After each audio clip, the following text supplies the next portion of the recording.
Les étudiants russes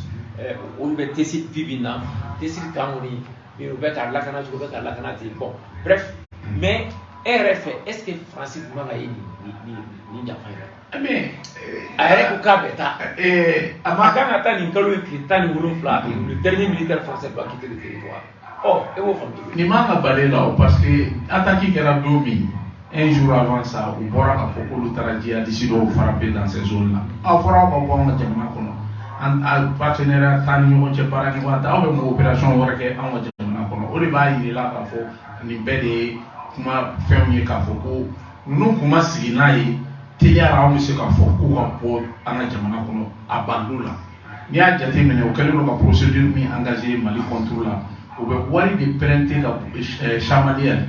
ka na jigin n'a ye an ka zone français quoi ka na jigin n'a ye ka denmisɛnnin ninnu instrumentaliser fila denmisɛnnin ni dɔgɔnɔ denmisɛnnin wari bɔ ka wari bɔn kan mais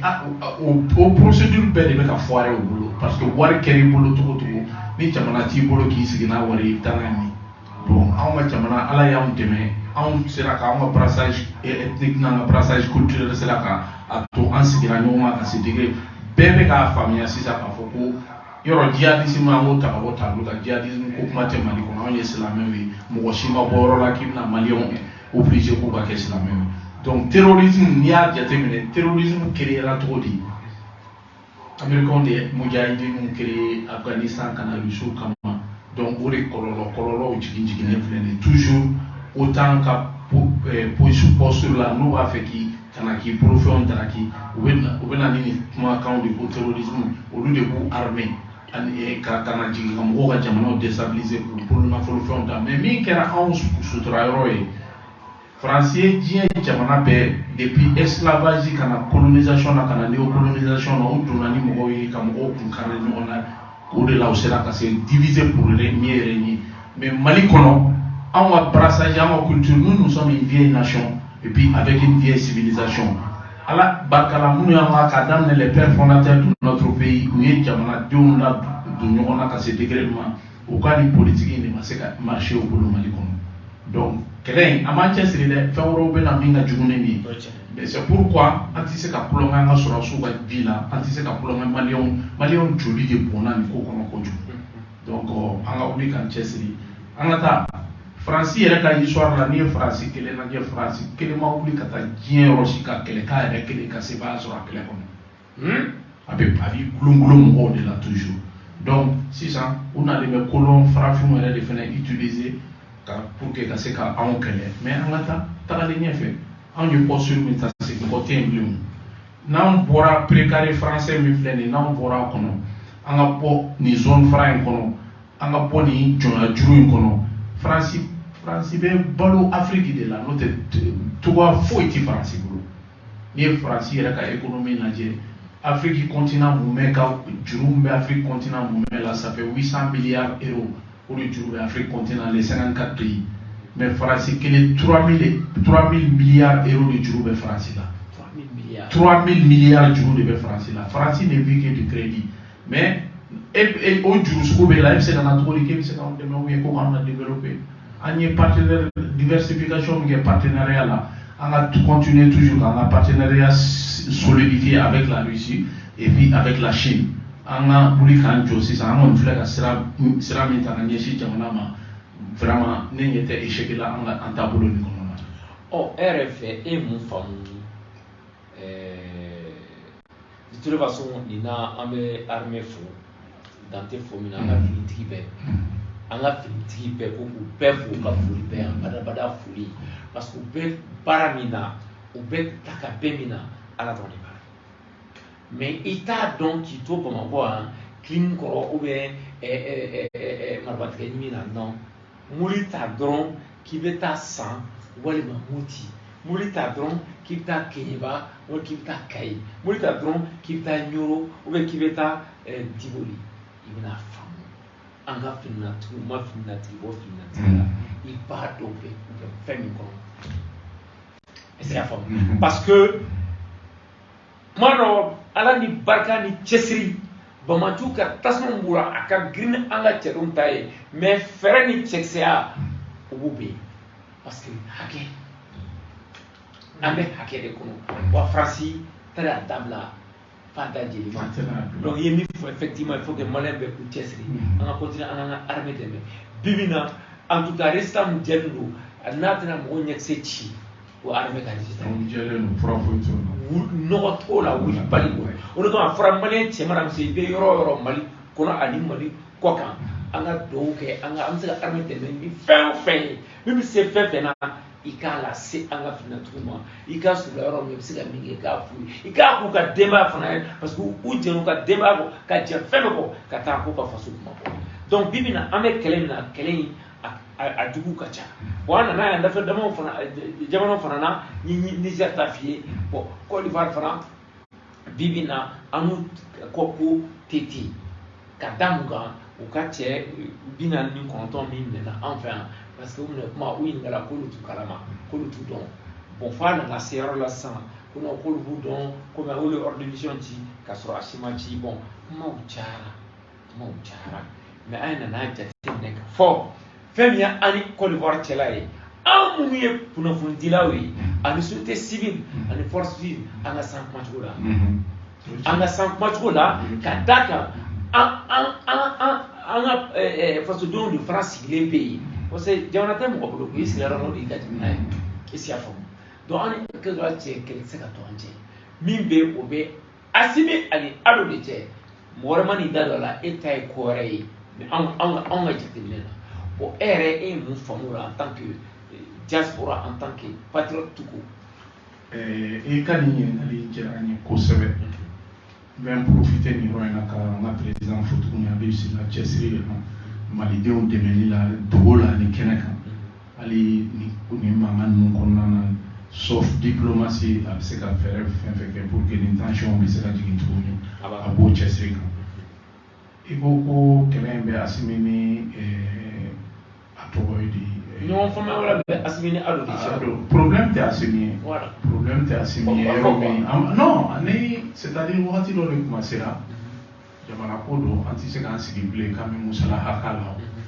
Ivoiriyɛnw ni Maliyɛnw ni ɲɔgɔn cɛ population mɔgɔ ma n'i yɛrɛ nɛgɛ k'i bɛ nin jamana fila kun kari ɲɔgɔn na population ka niveau la i b'i yɛrɛ de nɛgɛ n'o tɛ n'i y'a jateminɛ hali Ado yɛrɛ sigitɔ fanga la Ado yɛlɛnna Maliyɛnw de su kan ka t'i sigi a ka chaise kan Maliyɛn dama min fagara Alassane Dramane Ouattara nɔfɛ o de ka ca ba n'a si ye mais réalité dɔw de bɛ yen nɔ fo an k'a tiɲɛ walawala ka bɔ ka da an y'a fɔ n'a tiɲɛ ma da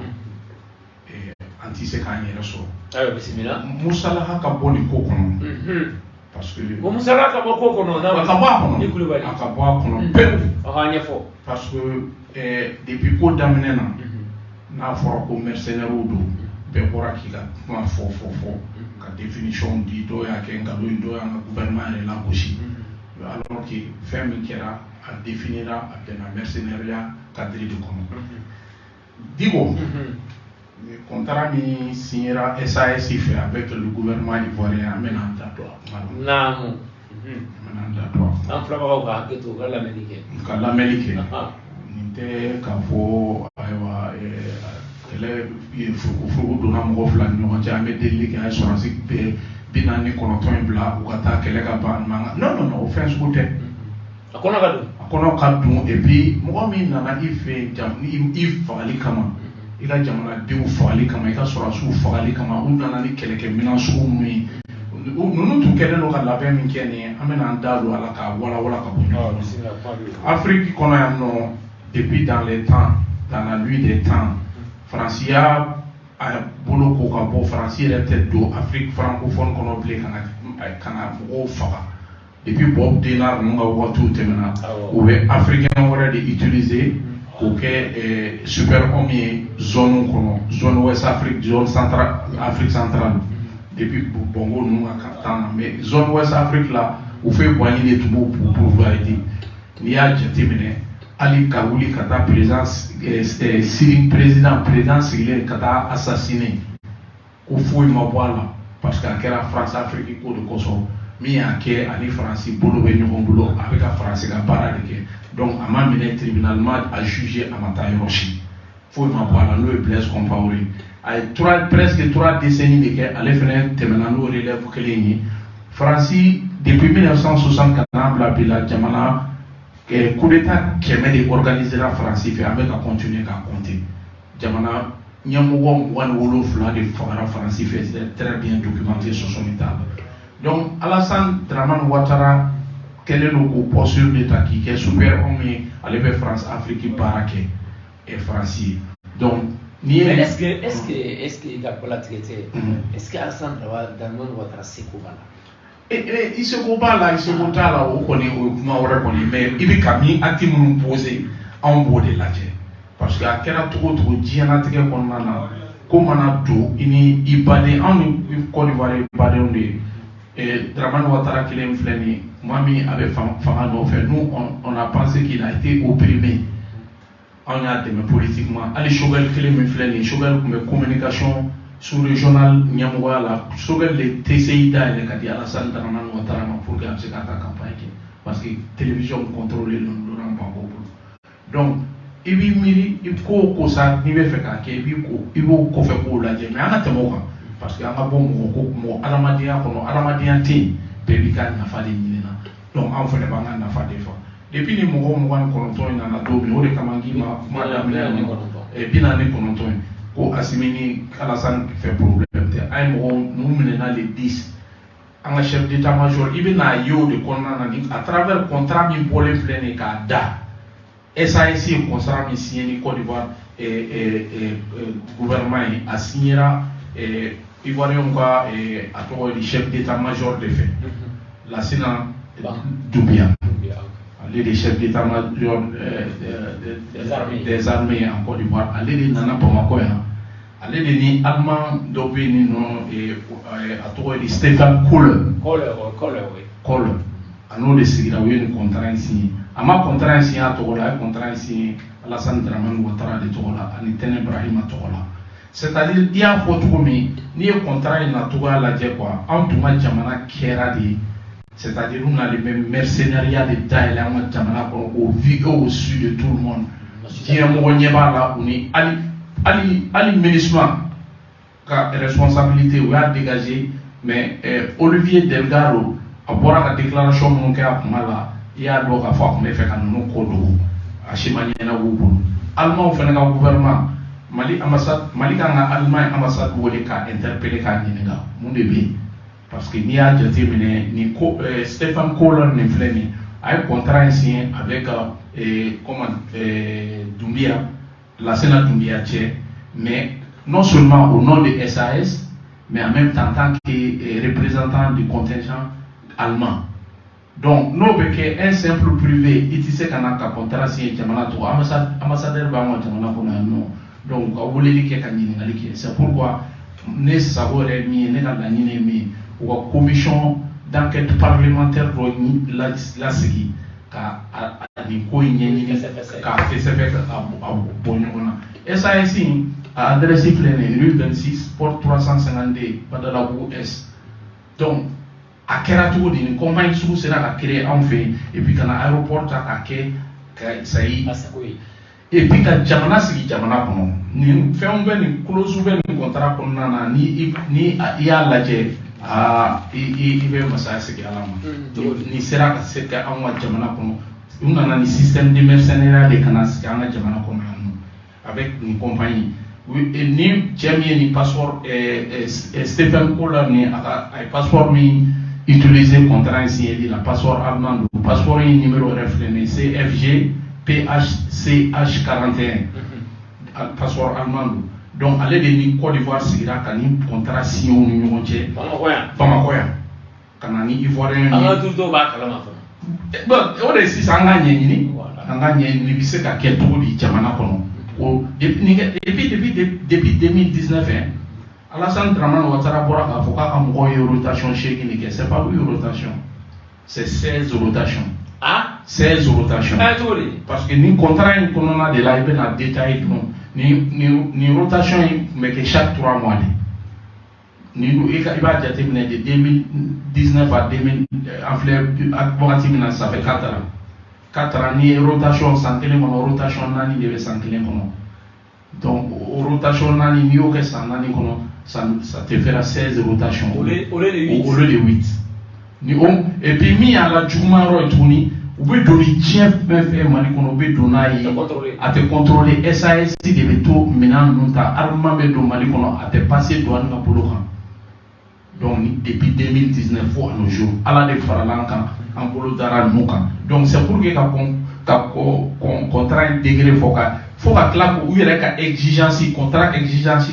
à tracer, à définir, à définir, niveau. Awa jamana mogo ta kalama awa sharia te respectera olu de be amo ali entraînement ni équipe met dans formation coup Mali kono territoire ka Mali gouvernement à saralité Mali gouvernement mogo fla de une quantité fla de ni signé nous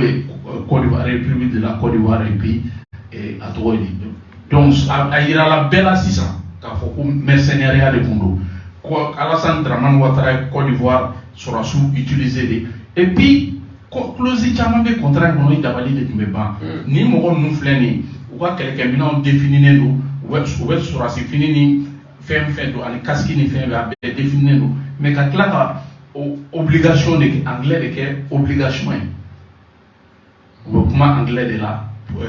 on est SAS mon nous ni français là. Quand on voit les chamana comme langue officielle il y a un tabou. Ça on a un critère et puis quand la caméra nocturne bla aéroport frappé quand la poste de contrôle bla aéroport frappé on y a mo be do ni fait que pour les faire que aéroport on y va bela 24 heures sur 24 24 heures sur 24 donc pour tout dans la SAS fait saisir personne non ni faut qu'on oublie de quand jo kan ko ni naje ka a fesse ka wala ka détail donc ni 49 oui ama fo ku te ko kana blade on date c'est ka do rolo mais sharia ka barake enquête de bétail c'est non de kera donc fika donc parce que te plomé ni et puis ni société créer les mecs profiter malien joli de là malien joli là tant que ni la fiable on jamana kona ko te waraso donc il faut instiguer quelle instabilité en solution de Bekassa en population de Bekassa déplacée en population de Bekassa du coup de modo ce qu'il est mais qui fait pour figo de go et c'est la mienne photo donc maintenant quand faut venir placer do kana ko anga te ligne fait et puis ni a jatemne mali ma fo et qu'elle a Côte d'Ivoire pour a ni nous fait et qui a responsabilité de le connaître et c'est la meilleure là on a faut qu'on ait dîner à utiliser à fond du coup ni silamia la ni ko dona mbo flan no monche abi ira jala kitigi la e kasa yene mingi amanye ya fa di do ife et tu sais ka ya fa ta les placer là asimi si c'est ka wulite ka foko ko ka ya fati mali on chuli ka on sigile be ka asimi de la je parce que on se retrouve be ka sani ni ko nana a rapport au en 2018 magazine no fait des conversations du coup Kolo Konare a recherché oui en 2018 oui dozo do mine koro moti marala mobile munu tumu bolo immatriculation ivoirienne de Koundou donc a une spéciale force de do mais nous sera moti marala we dozo fini do kan ou ta kado fa vu que Amadou Diallo di Koufa oui mamo France la création do parce qu'on dit là qu'il faut plus de 3 fois kouya fa mais quand ça n'a tourné quand là a ressuscité donc au clair donc Amadou Koufa fait une fleur de tiers quand la spéciale force nous t'a donné nos fa donc on a tout la politique à chaboulou ma créé en union donc il n'est pas là quand faut ko ite kolonga ko quoi quand faut quand même fɛn mɔntɔ ka don ɲɔgɔn bolo non an ye jamana non sariya de sɔsɔra adamadenw ni de bɔ mɔgɔ tun bɛ sɔsɔli la ko mercenaires tɛ bɛn kɛra kan sisan kɔni mercenaires don et puis nin compagnie SAS in t'a kelen dɛ mercenariat compagnie caman de créé sigilen bɛ Bamakɔ yan. T'o de ta. Il y a une compagnie ukrainienne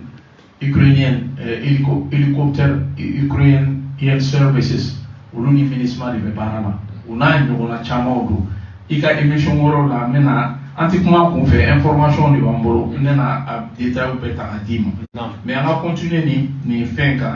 SAS fɛn kan ninnu u tun bɛ ivoirien ninnu sara sɔrɔdasi ninnu sara 1200 euros u tun bɛ sara dollars. 1200 $ par mois ou bien par mois. Donc on va chaque 3 mois transaction kɔnɔna na. Donc il faut compter ou va salaire à kalo saba kɔnɔna na ou bɛ dumuni sɔngɔ ni fɛn min fara salaire kan u kelen bɛɛ kun bɛ à peu près 3 millions de sɔrɔ par les 3 mois. Tous les 3 mois. Tous les 3 mois. Donc o y'a ye ko clause caman bɛ contrat kɔnɔ u ma sɔn k'o définir u siyɔrɔ u ka accommodation bɛ taa la cogo minnu na. Ani a tɔgɔ ye di u ka negelafɛnw u y'olu détail u y'o k'a kɔnɔ brèvement mais u ma sɔn k'o détail di donc n'i nana jateminɛ u nana système dɔ de sigi anw fɛ yan nɔ bien vrai que n'o ye Côte d'Ivoire sɔrɔdasiw ye ka don ni faux passeport y'an fɛ yan nɔ u tun b'u ka sara fɛnɛ ta la Côte d'Ivoire donc n'i y'a lajɛ Alassane Dramane Ouattara a n'a dɔgɔkɛ Tɛnɛn Ibrahima Ouattara ani Lassana Doumbia ye ni tun y'u ka u tun bɛ Côte d'Ivoire sɔrɔdasiw utiliser de en tant que mercenaire ka don wali jamana kɔnɔ donc nin kan ka ivoirien yɛrɛ interpeller u yɛrɛ kan ka wuli sa ka ɲininkali kɛ mun de kɛra parce que ninnu mana MINUSMA ko k'u mana u ka cadre kɔnɔ Dramane Ouattara y'i to Afrique du Sud k'a fɔ ko ONU de kan ka nin ko in clarifier ONU bɔra ka taa clarification di an ka mɔgɔw ye lettre d'explication min demandé ONU mɔgɔw fɛ u nana non seulement ONU ka histoire la national security element service fɛn fɛn donna ONU histoire kɔnɔ ivoirien ma deli k'a kɛ don a programme kɔnɔ u kɔni delila ka contrat signé ni Côte d'Ivoire ye ko u bɛ na n'a ye a mɔgɔ fɛn fɛn nana Côte d'Ivoire ma présenté ONU na u ma deli ka tɛmɛ ka taa ONU ka sira fɛ parce que ivoirien ka contingent sigilen bɛ Tombouctou ani Mopti donc pratiquement Alassane Dramane Ouattara ye nin kɛ business parallèle de compagnie privée kana ni sɔrɔdasiw ye ka don Mali jamana kɔnɔ ka u sago kɛ Mali kɔnɔ donc an ka taa sisan nin bɛɛ lajɛlen n'i ko k'i b'a lajɛ a système in bɛɛ tugulen don ɲɔgɔn na a bɛ wagati jan bɔ Chris Yapi ko k'u bɛ ka don ni commandow ye an ka jamana kɔnɔ a mɛnna a b'a fɔ donc nin de bɛna yir'i la hali ni mɔgɔ minnu donna an ka jamana kɔnɔ u bɛ bi kɛlɛkɛminɛn minnu donna a taara yɔrɔ jumɛn donc fo ka ɲininkaliw de kɛ an kana nin ko mɔntɔn k'a don ɲɔgɔn bolo ten k'an ma an pan o kunna Mali sɔrɔdasiw de sara maliyɛnw de sara ni mɔgɔ sugu de bɛ ka don jamana kɔnɔ u b'u yɛrɛ kɛ donsoya fɛ pantan waati dɔ la u b'u yɛrɛ kɛ jihadistes ye an bɛɛ bɛnna kan k'a fɔ o programme tɛ anw fɛ yan a bɛɛ bɛ ka impérial pouvoir impérial de bɛ fɛ ka Mali soumis o Mali ka sɔn de olu ka na anw ka jamana kɔnɔ wajibi de gré ou de force donc anw fɛnɛ an tɛmɛn'o de kan anw tɛna s'o ma an ye laɲini min kɛ an ma mɔgɔ kɛlɛ olu de nana kɛlɛ bin anw kan an bɛ k'a ɲini an b'a yɛrɛ ɲini k'an yɛrɛ sɔrɔ cogo min na ten. D'accord, an y'a faamu Libana tila yɔrɔ sɔrɔ ani a ka Sulemani Kulibali ka nin walawalali la bon an y'a fɔ cogo min M5 RFP Mali kura n'o coordinateur walima o président baara ma ɲɛfɔ cogo min yɛrɛ tuguni Koniba Sidibe de o ɲɛmɔgɔ y'olu ka porte parole ye o bɔra ko olu tɛ cɛ ni gouvernement ka taabolo ye ko d'ailleurs k'olu ye segeli gɛn ka bɔ M5 RFP la alors que olu kɔnna ka gɛn n'i ma fili comité exécutif du M5 RFP mɔgɔw fɛ Koniba Sidibe Modibo Sidibe Kamati Kayatu Sow Mohamed Ali Badjili ninnu bɛɛ hakili la u ma bɛn fɔlɔ u taara u kun fɛ wa en tout cas a kɔni kɛra cogo dɔ la ɔ bi n'a fɔra ko olu de bɛ sugeli gɛn bɔ o M5 kɔnɔ olu bɛ bɔ ko k'a fɔ k'olu bɛna démocratie fɔ mɔgɔw ye olu bɛna fɔ ko bonne gouvernance olu bɛna fɔ la justice pour tous alors que u bɛɛ la plupart u ye jɔyɔrɔbaw kɛ Mali kɔnɔ a ye mun falen Mali kɔnɔ e yɛrɛ fɛ o ka nin bɔli a bɛ mun de yira. Digo n cɛ ka ɲininkali la mais ne bɛna min f'i ɲɛna moi je crois que ne bɛ débat niveau yɛlɛ kojugu parce que ne bolo ni fait divers de. Ah, e fɛ kɔni. Ne fɛ kɔni parce que ça non niveau fait divers do ça ne vaut pas mon temps, ça ne vaut pas mon énergie parce que janfa min ni menace min ɲɛsinnen bɛ Mali ma o janfa in barika ka bon kojugu donc ne bɛ n ka fanga orienté o de fɛ. Mais est-ce que nin fana tɛ se ka kɛ méthode dɔ ye ka fara o janfa kan o janfa la teliya. Bon mɔgɔw ka kɔlɔsili la. N ko y'o de f'i ɲɛna de tout le temps janfa min filɛ nin ye Mali kan n'i y'a sera ka bin a dingɛ kɔnɔ a janfa bɔra kɔnɔna de la ka taa kɔfɛ o n tɛna don o fɛn ninnu na an bɛɛ réalité sa bɛɛ ye tiɲɛ ye o. Ce que je veux dire par là parce que hali a lajɛ kɛ i bɛ fɛn kelen dɔrɔn kɔlɔsi fɛn min kɛlen filɛ Mali la nin anw ka sɔrɔsiw bɛ ka sa binkanni kɛra an na tan ni mercenaires ninnu nana don an ka jamana kɔnɔ olu minɛnen don mais i tɛ politicien ninnu si bɔlen k'a kɔnɔna i m'u si bɔlen k'a kɔnɔna. U bɛ gouvernement kɔnɔ u bɛ CNT la. Bon c'est pourquoi moi je te dis autant c'est hali n t'a dan olu yɛrɛ dɔrɔn ka niveau ma a lajɛ même au niveau sous-régional ka yɛlɛ au niveau mondial nin kɛra Mali la mercenaires nana bin u minɛna.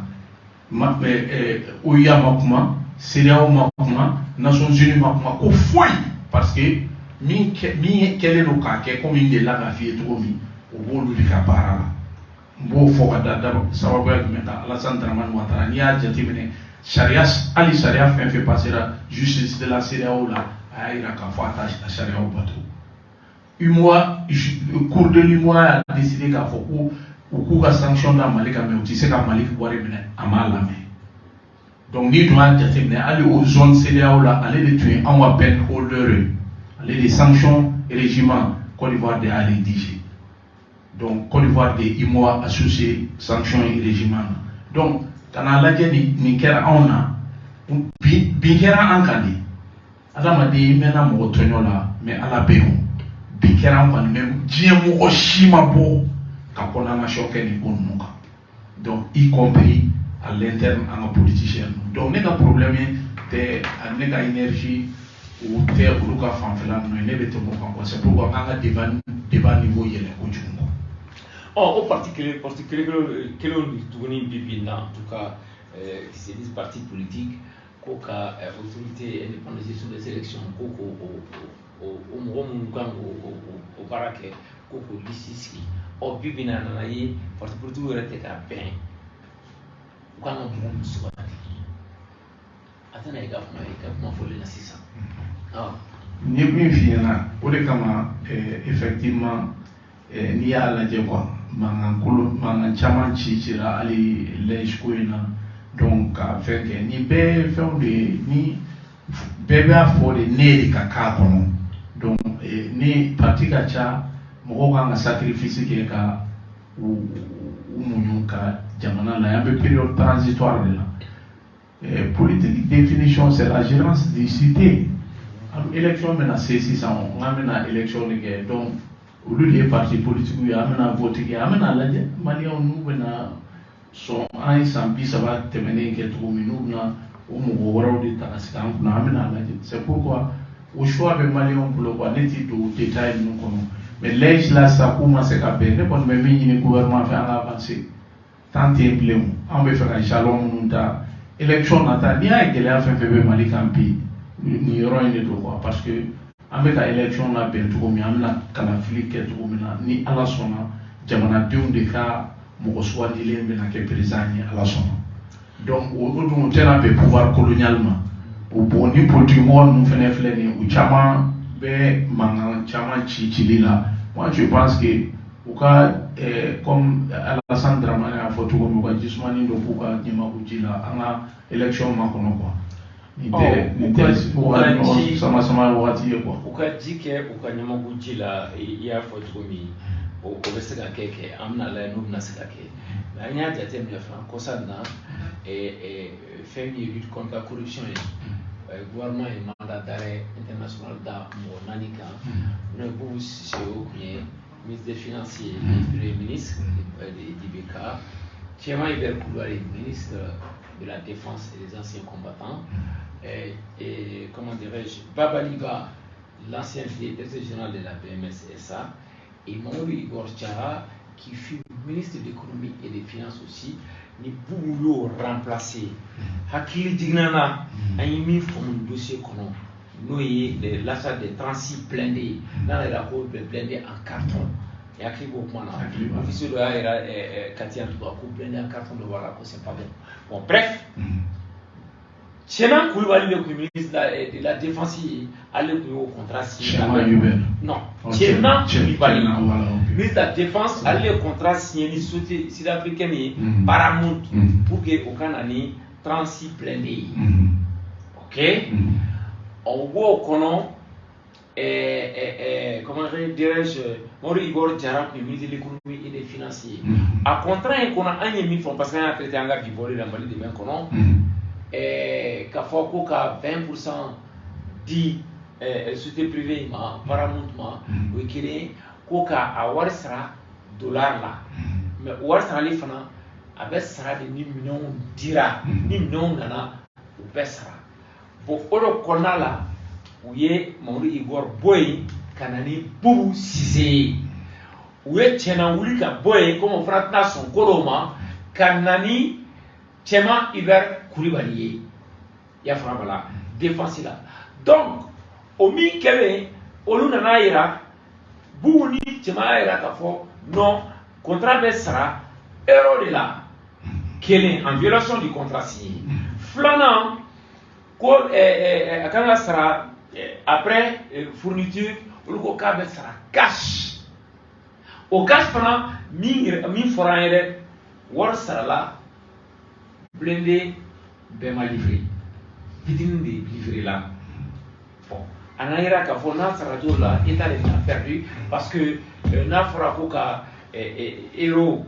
au dollar converti euro là. Mali peut perdre jusqu'à 1,5 milliard de voir ça.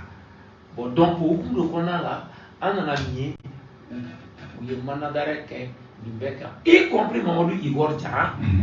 mi mandat de quoi, donc on doit être cassé dans le Jamana qu'on a, à Maïniga, là, à Medro, comment le d'arrêt va contrôler. Bon, et mon femme de Pouimbela. Vraiment, il y a une chose là. Amna Tcheko, ni kuma kan yɛrɛ kɔsɔ Mali kɔnɔ yan nɔ an bɛ an ka sigi ka an miiri kosɛbɛ parce que ko minnu kɛra ka tɛmɛ mɔgɔ ko tɛ o i b'a rétrospective kɛ ka sigi kɔ mun de kɛra n'a ma ɲɛ ne yɛrɛ dɔnbaga dɔ bɛ yen a bɛ tiɲɛ so bi a taali Amérique a delila ka nin kuma in fɔ an ɲɛna a ko marché ko la ko armée de ka contrat ka di ni marché ninnu bɛɛ ye. Ne ko cogo di a ko olu tun bɛ se ka armée camion pinɛ armée bɛ se ka pinɛ 8 camion kelen ou bien camion fila pinɛ 8 commandé ale fɛ sisan ce que lui faisait ale tun bɛ taa place publique la a bɛ taa pinɛ feerela ninnu fɛ yen u bɛ kuma a bɛ pinɛ type armée mago bɛ pinɛ type min na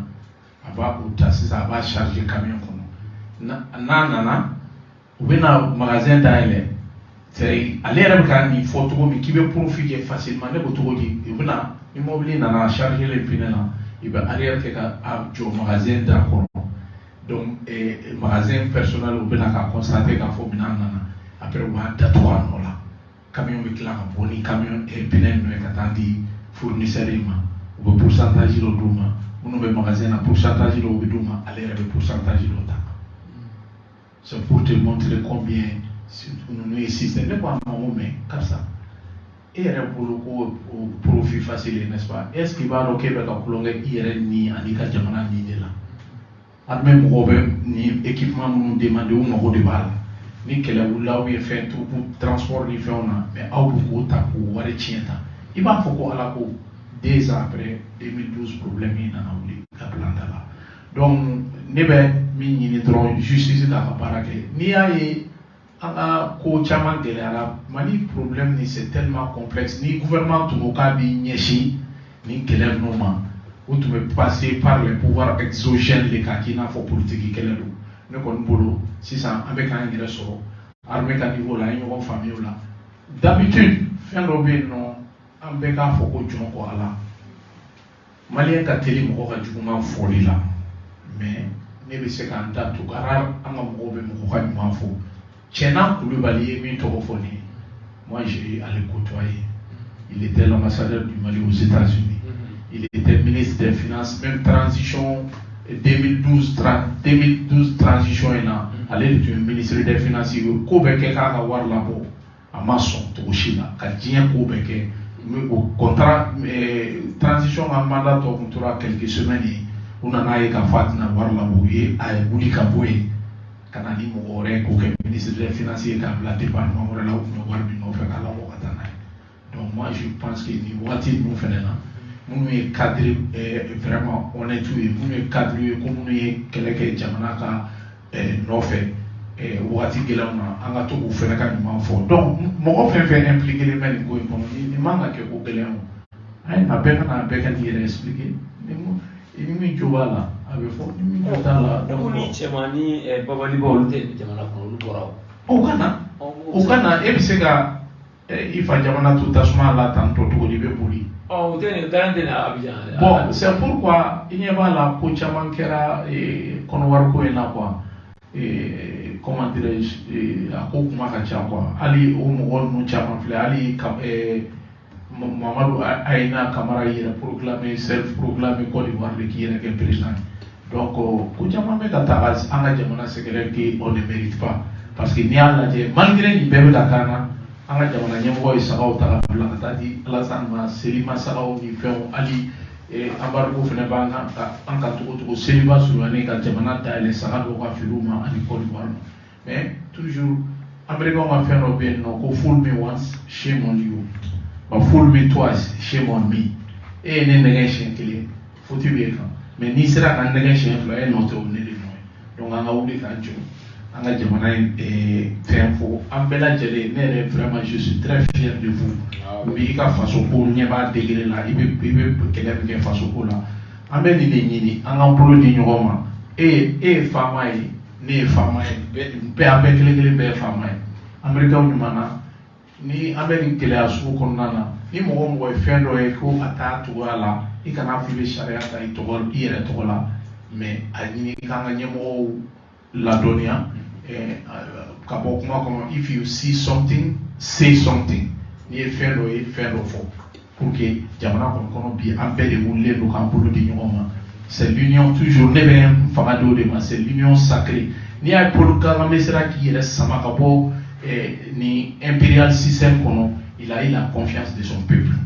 bon bi na an ɲɛmɔgɔ minnu filɛ nin an kunna an ka armée filɛ nin c'est la seule armée dans le continent africain qui est en phase avec son peuple armée b'a ka jamanadenw fɛ jamanadenw b'u ka armée fɛ donc an ka jɛ k'an bolo n'o ye tiɲɛ ye an ka ko tɔ ninnu to yen an ka différence ninnu an bɛ bɛn o ma mais kɛlɛ min ɲɛsinnen b'a ma c'est force comment dire impériale don ils sont sans merci donc